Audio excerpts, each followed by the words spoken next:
Yeah, so what you don't want to do is upset the balance of bacteria, Right. because if you get dominant strain, then you can cause a bacterium that is being held in check by the other bacteria to become dominant. Yeah. Clostridium difficile is really a problem. Yeah.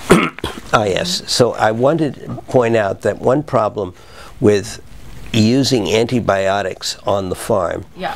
is that children are being sensitized to antibiotics, and they develop allergies to very important antibiotics like penicillin, even though they've never had them. Sure. What would you say to the medical community, or what's your opinion on what I consider sort of the overprescription of antibiotics? And there's kind of been a lot of, in the public narrative, again, the resistant strains, and it seems that they're being prescribed, unnecessarily.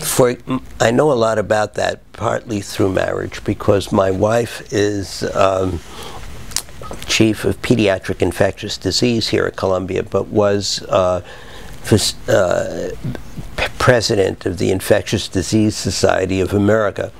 And one thing the Infectious Disease Society of America is terribly upset about is the promiscuous use of antibiotics, because the bacteria are becoming resistant, and our ability to fight resistance is lagging behind their ability to evolve. Yeah. Therefore, the promiscuous use of antibiotics is something to fear. Now, why are we doing it? In part, we're prescribing antibiotics because the public demands it. True. Kids go in with a cold, they have a viral infection, the antibiotic will do them no good at all.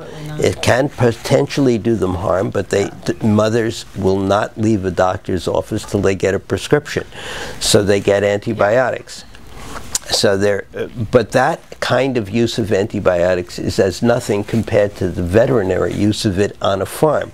Okay. Because the farmers noted early on, back in the late 1940s, early 1950s, that if you give antibiotics to farm animals, they grow and get bigger faster.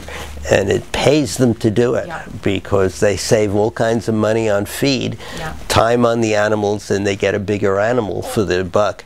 And so they make more money. And so create long-term health problems.